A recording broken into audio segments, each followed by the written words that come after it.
Bien-aimé, shalom, shalom, shalom. Nabiki Bouza, Ebele, Bouza Kolanda, Proverbe 30 na émission, il y a dimanche.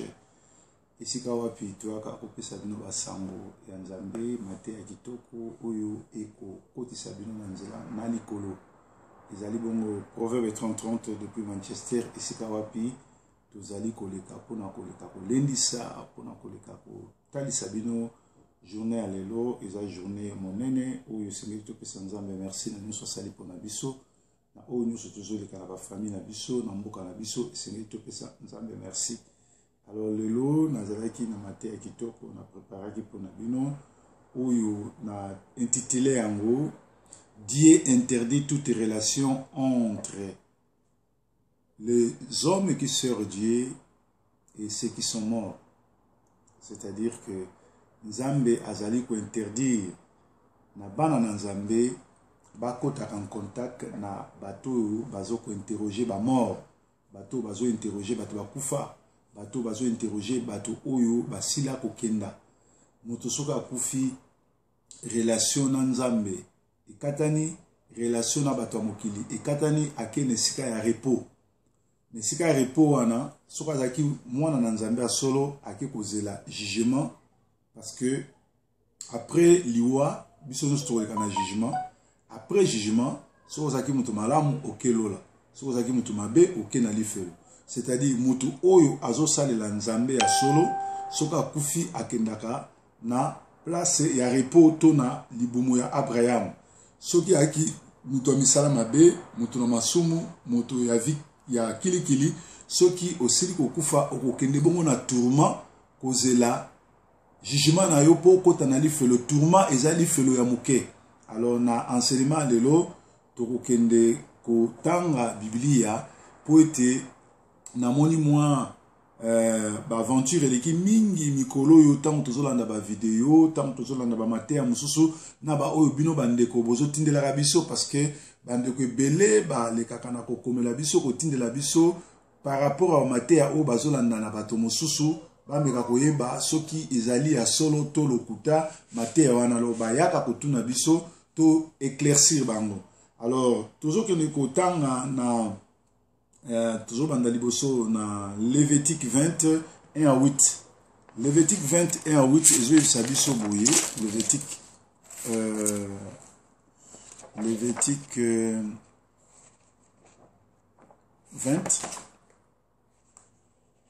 1 à 8. Lévitique 20 ezo ebisabiso nazo ke lotanga na kombo na Yesu bino bokoti na pesino shalom pe bo partager émission o pona bande konsusu oyo ba ko kolanda biso na retard po bazala bénéficiaire ya mateya oyo toke bongo na Lévitique 20 tozotanga 1 à 8 nazo tanga na kombo na Yesu Christu. L'Éternel parla ainsi à Moïse en disant: Tu diras aux enfants d'Israël, quiconque des enfants d'Israël ou des étrangers qui demeure en Israël donnera de sa postérité à Molech sera puni de mort. Le peuple du pays la sommera de pierres. Et je mettrai ma face contre un tel homme et je les retrancherai des milliers de son peuple parce qu'il aura donné de sa postérité à Moloch pour souiller son sanctuaire et profaner le nom de ma sainteté. Que si le peuple du pays ferme les yeux, quelque manière que ce soit, pour ne point voir que cet homme-là aura donné de sa postérité à Moloch et ne point le faire mourir, je mettrai ma face contre cet homme-là et contre sa famille, et je les retrancherai du milieu de mon peuple avec tout ce qui paillarde à son exemple, en paillardant après Moloch. Quant à la personne qui se détourne auprès de ceux qui ont l'esprit de Python et auprès des divins, en le consultant, après eux, je mettrai ma face contre cette personne-là et je les retrancherai du milieu de son peuple. Sanctifiez-vous donc et soyez saints, car je suis l'Éternel, votre Dieu. Gardez aussi mes ordonnances et les faites, je suis l'Éternel qui vous sanctifie. Alléluia. Donc, awa, eza clair, ezali nkolo yemoko, azope sa instruction na ye, alobi ete, na mboka oyo nga naza mokonzi bana Israël bana nzambe bino oyo nyonso tu bozolanda nga lokola nzambe na bino lokola mozalisi na bino na mboka na ngai bokoki jamais kokende ko interroger bato bakufa bokoki jamais kokende kotalisa ba 10 heures d'aventure kokende pas Moloch kokende pas nganga kokende kotalisa bato bakufa kokende koluka bato bakufa balobela bino. Donc ezali interdiction formelle oyo nzambe apesi ke moto moko te aluka kokende kosolola na bato bakufa. Moto soka se akufi relation na ye na nzambe esili relation na ye na moto esili akomi kozela bobele jugement. Tolobi te ke soki moto akufi aza so na valeur te soki moto akufi to boya ye non soki moto akufi atikali na motema na biso toko regretter perte na ye mais biso na ye toza so na contact te ye pe so na contact na biso te toza na tina te yango omonaka soki moto akufi eza interdit moto aloba na cimetière ozolobela na po moto wana se akufi tu t'adresses aux esprits moto soka se akufi oza so na maloba koloba na ye te okopesa kaka nzambe merci okomi kozela mokolono ya kokufa après aucun jugement ndenge na notaki na banote nanga awa soki tokeli lisusu pe na Deutéronome 18 10 à 15 et je confirmé likambo wana Deutéronome 18 10 à 15 natangela bino yango après na lekana explication parce que bana na nzambe mingi bazokota na ba erreur ya kokende ko interroger ka ba mort ya kolobaka na ba cimetière so mutu akufi mutu soka akufi oza susu na message ya ko PCT pour ase akufi akoyoka yote tango yo ozokende loba na cimetière tango yo ozokende loba esika bato bakufa ou bien esika bakunda mutu tu t'adresses pas à la personne qui est morte mais tu t'adresses aux esprits impires o eza tout autour wana ozokota na liaison na monde kabbalistique na monde bandoki oyo bakoyiko balukelo basali yo mabe alors makambo oyo bato ebele bayebi yango te yango bazotia bazizani na bavi na bino yango bazotia ba désordre na bavi na bino yango moni bato bazosala n'importe quoi kozo autorité kokende na ba cimetière kolobaka so mutu akufi avant bakunda yo lobi kofongola cercueil loba tu n'as plus droit à s'adresser aux morts mutu soka sa akufi botiki na repos adresse-toi à Dieu loba nzambe merci opesa biso ndeko akei adresse-toi à Dieu merci ndenge ozu mutu no parce que toi tu as donné tu as repris donc place on a to yokani toujours qu'il y a Deutéronome 18, toujours tant 10 à 8 à 10 à 10, dans le bagi tu dans Deutéronome 18, na nota qui en zélana tala nyangwa pona na zala correct na makam nazoloba toujours qu'il y a Deutéronome 18 10 à 15. Deutéronome 18, 10 à 15. Nous avons Sonia Mdoui, my program. Could you please close that door, please? Close it for me. Yeah. Tout ça, na bandaku, bana bazolamba, donc vous expliquez, vous comprenez les masolongo les caca, donc mawatro. Tout ça na Deutéronome 18, tout bandi na 10e verset.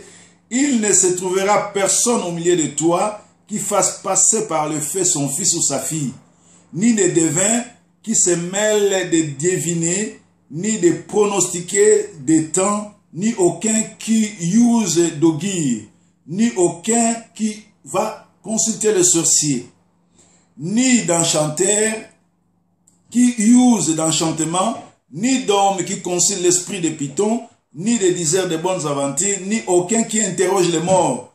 Car quiconque fait ces choses est en abomination à l'Éternel. Et à cause de ces abominations, l'Éternel ton Dieu chasse ces nations-là devant toi.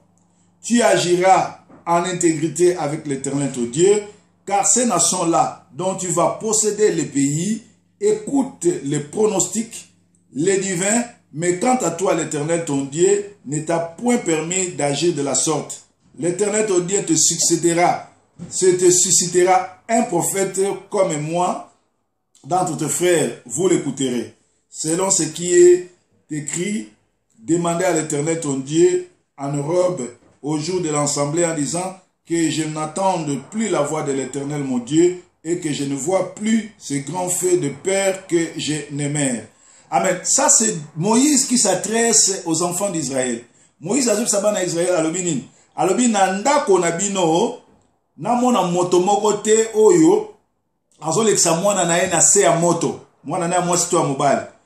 To ageno kotuna bato ba divin bato ba lobaka ba aventure ba ngunza ba faux ba prophète oyo ba bikolaka oyo ba yaka kolobela bato makambo ya koloba nazomona yo olati bilamba pembe nazomona yo olati soutien boy eza ba 10 heures d'aventure eza interdit à lobelo biloko wana mais lelo e comme monnaie courante na l'église bato bazo pesa bino makambo bozo kanisa eza ba prophétie nzoka bazo bikola likolo na bino nzamba pekisa makambo wana yango ezomema ba abomination na ba vie ya bato ebele namoni ndeko na ngai Gibson Jiba azola na bandeko so bakoti vraiment merci bo partager pa bandeko eza enseignement mo kitoko parce que bato ebele bazoleka na kati ya ba aventure bato ebele bazoleka na kati ya abomination na kokende ko consultaka ba mort na kokende epa ba prophète banganga balobela bino makambo soko tali bien leo tozako kola na Kinshasa ezakala bato bazali kotala misapi maboko no bazotala banzela bazoba makambo bato wana lelo na zando bazaka susu te na babalabala bazaka susu te bakota na kati église bamikomisa ba prophète le fait prophétie elakisi te ke moto azoyebisa yo okokende poto okobala to etu non na kati ya évangile na kati ya bonzambe tozali na parole de connaissance tozali pe na prophétie ezaka koloba makambo ekoya prophétie ebobima lelo likambo oyo osala après 20 ans 30 ans parole de connaissance ne yaka na précision so lobi osala bo lobi osala bo lobi osala bo alors bato wana nyonso tu bakota na kati sikoyo ya bonzambe na ndenga lokuta balata banzambala bamibimisa ba prophète et pourtant ils ne le sont pas alors nkolo azobani eza interdit na mwana na nzambe nyonso tu akende kolekisa mwana ne na moto akende kotala bato batalisaka misapi o batalaka batangaka misapi o balobaka makambo ya bato akende lisusu kotalisa bato baza na esprit ya piton oyo baprofetisaka na ndenge ya bokoko baogire basorcier bacharlatan bandoki alobi kokende lisusu te kointerroger bamort parce que soki otangi na 1 Samuel 28:8 okomona ke Saoul azali roi ya Israël akei kolamusa Samuel oyo akufa po alobele makambo nzambe abwakaki Saoul abengani ye na kozala roi na Israël apesi bokonzi wana epai ya Samuel ya David boyebi lisolo wana bien donc likolo ya kokende ko consulter bas esprits de mort bato bakufa Saoul a perda bokonzi na Israël et David akomaki roi donc nzambe pe na ndenge moko lelo azo interdire biso na ba situation tozana ngona ba situation na poto tozana ngambebele na Afrique bato bazana ba problème ebele bazoluka nzambe ba résister zomona na te kolia pasi makambo pasi président wa koya aye na buzoba oyo azoya na buzoba ezana président moko te azoya na Congo ana soucia ba congolais bato balongwaki apoto babito ko sala na présidence bangwana nyonso lelo bamisusu bakufi bamisusu bana baboloko bamisusu lelo bakundi bango muto alongwaki poto atiki mwasi na bana lobi na zwi musala nzamba sali ndeko na nga komi mokonzi cousin na nga komi mokonzi mwana totanga na ye na poto akomi mokonzi bakena Kinshasa lelo bakufi bakunda bango batika basi na bana nyonso tu wana parce que Bible lobi ke nzambe azobotola Israël azobotola ba mboka 7 pays azopesa mona Israël po ba pays wana bazali ko consulter ba démon bazali ko consulter ba esprit de mort bazali ko consulter bato bakufa ndenge moko lelo na Congo tolobi to sambela bato bazo sambela mais il y a toujours des aventures bato bazo consulter ba esprit de mort bato bazo consulter bandoki bato bazo sambela mais elateli mabe bato bazo sambela mais bazo bonga mate bato bazo sambela mais ce sont des escrocs la plupart des églises aminene lelo na Congo bazata na vision moko pona bandimi na bango te mais bazali ba guru o bazo yiba peuple wana bambongo bandako po bango basarishi basa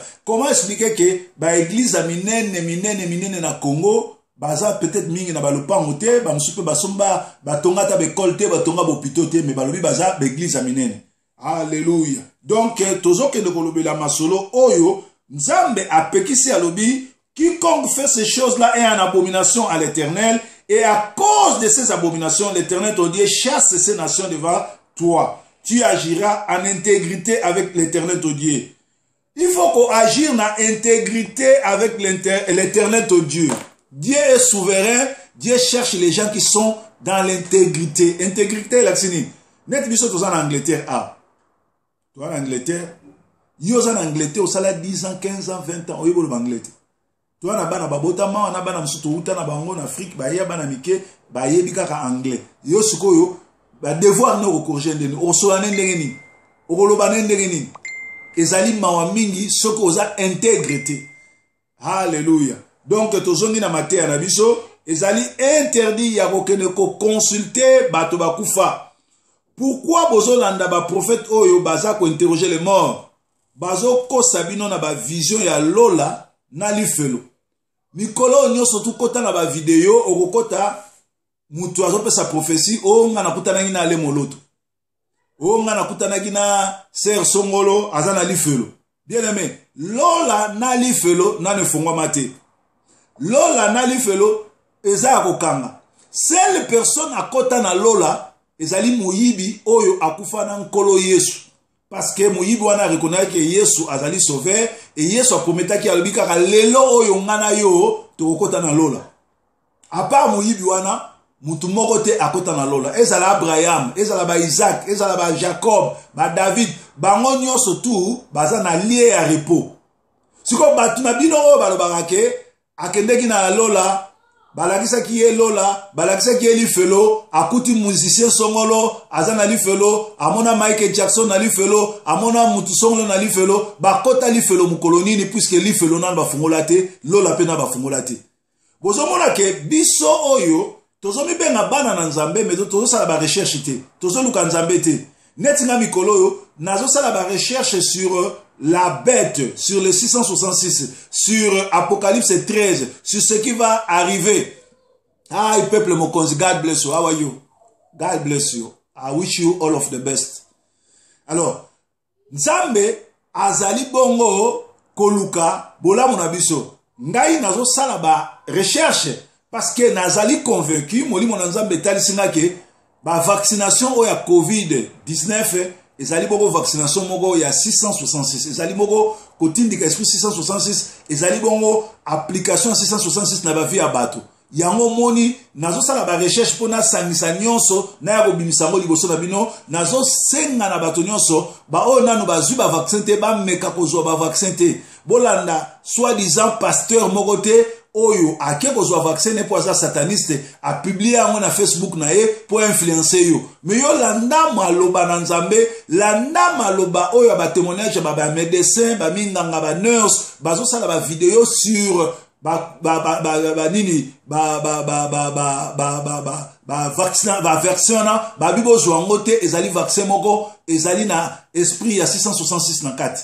Donc naza ko sala ba recherche ba enquête pour na ko exposer bino yango. C'est de la même façon que l'esprit de Dieu m'a convaincu ya ko sala bino matéa o ya ko sabino ke bato belé bozo consulter bato belé bazo ko yeb sabino ke bazo sala ba miracle. Par exemple, tous en a 5 ministères.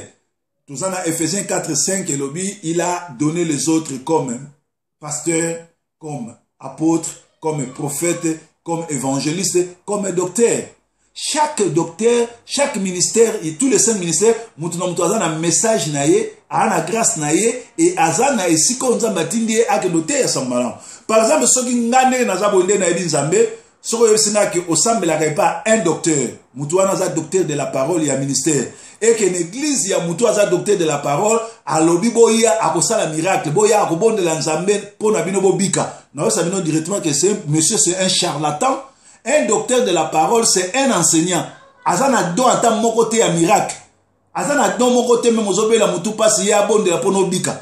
Un docteur de la parole aza mutu azali na essence ya ko fongola bino enseignement ya ko te ya bino ya ko expliquer bino ba évangile ndenge yali mais soko komi ko kende na église un docteur de la parole aso sabino ka ko bonde la boko kweya akobonde la boko bika akobonde la boko zoma bala akobonde la malade aussi là aza charlatan aza ndoki bato baza na don ya ko bonda po bato bika tozali bongo na un pasteur tozali bongo na un évangéliste et tozali bongo na un apôtre. Oyo bazana ba don wana na ba prophète bazana don atio maboko biki. évangéliste, pasteur, prophète, mais un docteur de la parole n'a pas de miracle. Miracle jamais. Mais là, qu'est-ce que nous vivons? Nous vivons des gens qui ne connaissent pas la parole, qui ne sont pas affermis, et même, ils se font passer comme des docteurs de la parole, de faire des miracles. Et vous les suivez. Parce que vous n'êtes pas affermis. Et vous reconnaissez l'ifelo, la Bible na maboko, et nous avons dit, na tinda ki basali nanga, na tinda ki basakoli nanga, ba leka ki ko sakola, boyoka ki bangote po bozali bana, ya perdiction. Alors, tous on a ba note na biso, tolobi ke, Nzambe abeti Saoul, alongoli ye mokonzi na Israël, likolo Saoulu, akei ko tuna esprit de mort, ake ko tuna batu bakufa ba yebise makambo. Alléluia. Totanga sikoyo Ecclésiaste 9, 5 à 6. Ecclésiaste je sabsoni. Ecclésiaste je sabiso. Ecclésiaste 9. Je sabiso boye. Zana Lukango. Ecclésiaste. Je sabiso boye. Bato bakufa bazali susu na susite bazali susu na makanisite bongo na bango eza kokufa bakei na repo bazali susu na bolingote bazali susu na makanisite babosani nyonso mutu oyo akufa azali susu na makanisite azali susu na boyebite azaya kolala pongi azozela mukolo ya jugement me mutu wana aza na makanisite ato yebise ke nga mwana na yo ato yebise ke nga koko na yo nga papa na yo nga noko na akoyoka yo te siko yo okende ko consulter ye ayebiso makambo nini yo okende kotuna mutu akufa ayebiso makambo nini yango omoni na 2 Samuel 8 bazoyebisa biso ke nani kisa Saoul l'air ake ko interroger Samuel agangeli abi pona nini ozo déranger nga na repos na nga ngamu naza na repos pona nini ozo déranger nga. C'est-à-dire, mutu ase akufi, asa na repos. Ba venir, bolingo, ba souci, ba projet. Elongo asa sukunate. Soki mutu ase ake atie zolo likolo, akei. Akanisaka su mwana te, akanisaka su koko te, akanisaka bandako te, akanisaka bilamba te, akanisaka ba wolo na ye te, ba richesse na ye te, nyonso tu ebungani po na ye. Akomi kozela mukolo na jugement. Sikoyo, yo oza vivant ozo kende kotuna muto oyo aza na repos ola musepo ayebiso makamani ya olebisa yango moni bato ebele baza na kati ya abomination yango moni bato wana nyonso tu baza na kati ya ba désordre. Saoul a été rejeté comme roi d'Israël en consultant l'esprit des morts. Samuel qui était mort, un vrai prophète de Dieu, mais qui était mort, quand tu le consultes, Dieu te rejette. Shalom Patrick Lomanje, Nzamba Pambolayo. Hier on a passé de bons moments ensemble. On a fait il y a mariage de Konabiso Jeff na Mimi et les cas qui très bien. Félicitations à Manchester Boya qui honoré de Konabiso Ana parce que Bible lobby que le mariage soit honoré par tous. Ba on a babalité Nzamba Pesabino grâce beaucoup à la mibala malamu to basa malamu bobala na po libala ezali elengi kitoko koleka libala ezate. Alors tozolo bake esprit de mort ezokota na ba vie ya bato na ba famille ya bato na ba ndako ya bato po bozokende ko consulter ka ba démon na lobaki po na bato ba ko rejoindre biso tant tozokola tozayi utai bato bazako tanga misapi ozoleka na zando boy azola kso misapi biyo nazomona ozavi mulai okobala okende poto twetu eza ba désert d'aventure nzamba pekisi biso to interroger ka bato wana. Lelo oyo toza na poto ezala bato ebele baza na bamungwa bamai bapilipili bamafuta bamabele ezouta Kinshasa bozobenga basoi-disant baprofete bazoprofetize mpo na bino bazotinda na bino bamai bamungwa banini oyo ezodétruire bafamille na bino oyo ezotindika bato ebele bakokota lifelo. Bien aimé, Nzambe aza partout. Nzambe aza partout abatamaka soko luki Nzambe akomonana. Ozana tina te, ozara na poto, okende koluka ba prophète na Kinshasa. Lelo tokomi kota na ba vidéo mona un prophète azo kota batimolima ya koti na se ya mabele kokendo bimisaka biloko na bandako ya bato wana eza ki prophécité wana eza ba esprit de mort eza ba esprit ya python ba esprit démoniaque oyo eye kobebisa ville ya Kinshasa pe via ba congolais ya mwana ozomona ti lelo tozosambela tozozwa président malonga te bato nyonso bazoya na Congo bazoya kaka konyokola peuple congolais eza na président moko te azoya kopesa kimia parce que bino moko peuple bopesi nzambe mokongo bozosala ba pratique oyo ba pays oyo Israël ekoma Israël ba pays oyo ba Sadducéen ba Philistin bazali kosala yango makambo bazalaka kosala po ete nzambe abotola mboka na pesa na Israël tolobi tozosambela mais fruit de l'esprit ezate tolobi tozosambela elateli mabe tolobi tozosambela haine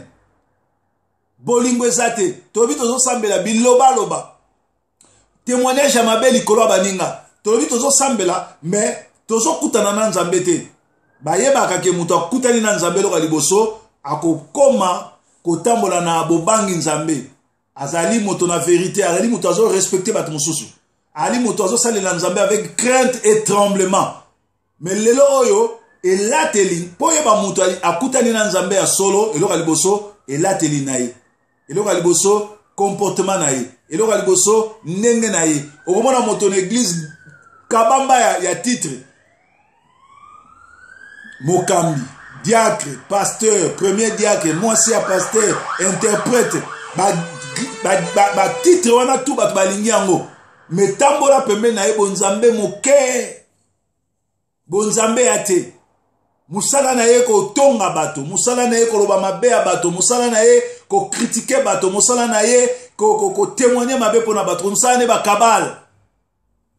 Shalom chez Yambo Elkin nzamba bato lo bon dimanche donc bato ebele bakobongwana te bato ebele bien ke bazoke na église akokota lifelo na bible na monene na maboko tout simplement parce que aye na église mais akutani na nzambe te akutani na prophète akutani na pasteur akutani na évangéliste akutani na diacre mais akutana na nzambe te bible zoba bato nyonso bakutana na nzambe bomoi na bango échangea. Alors soki tokei kotanga awa na banote na nga nakomaki yango soki tokei kotanga na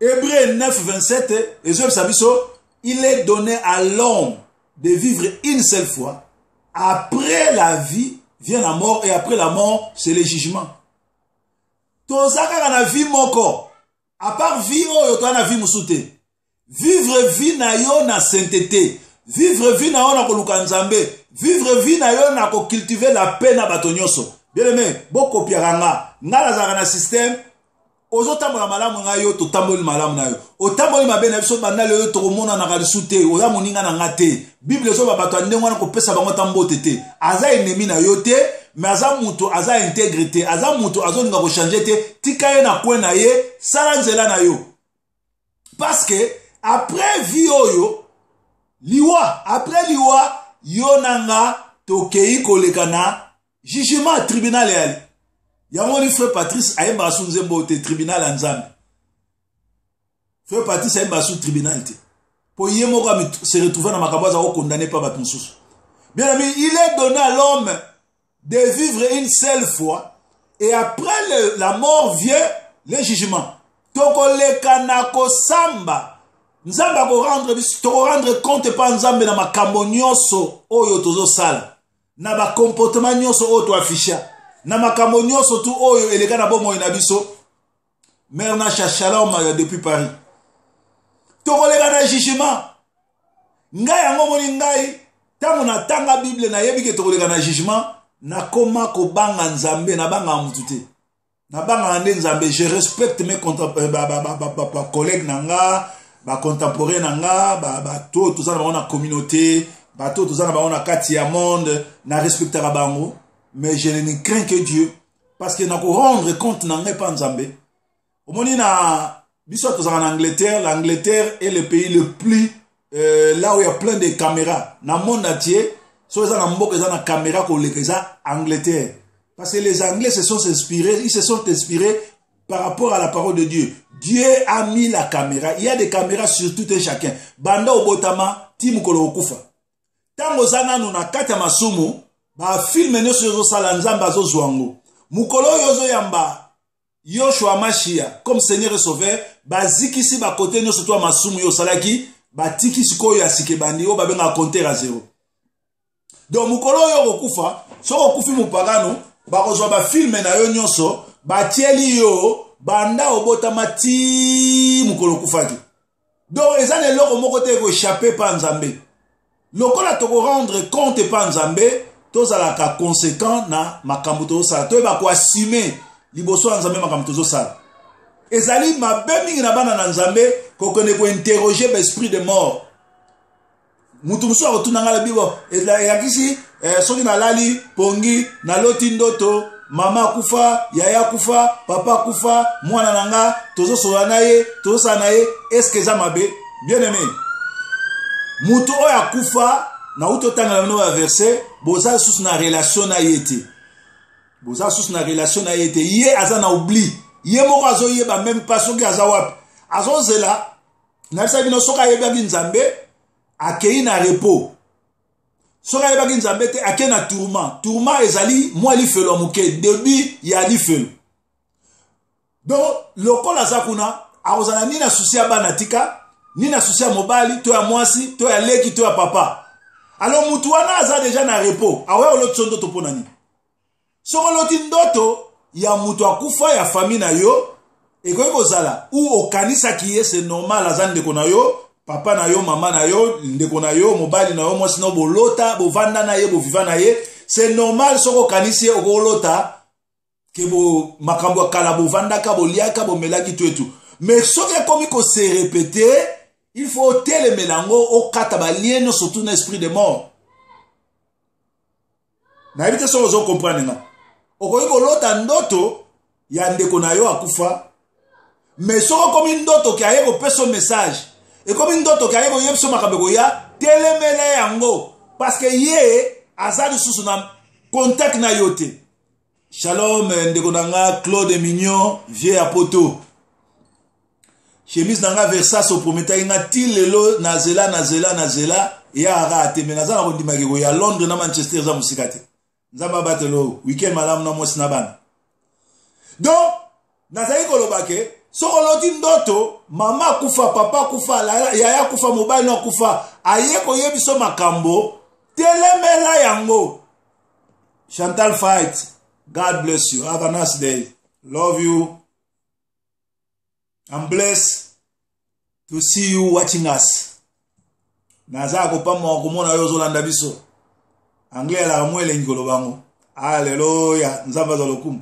Donc, eza mabete kolota mutu bovanda na ye ndeko na yo eza mabete mais soki komi ke ya la alala akenda akomi ko ya ko pesa ba message telemelango parce que aza suna contact na yote ezali mutu moko ya famille ezali ndoki moko ya quartier alati elongi ya ndeko na yo akufa ayo sa ba vanti kwana et d'ailleurs mutu akufi dans le Seigneur soki mutu akufi dans le Seigneur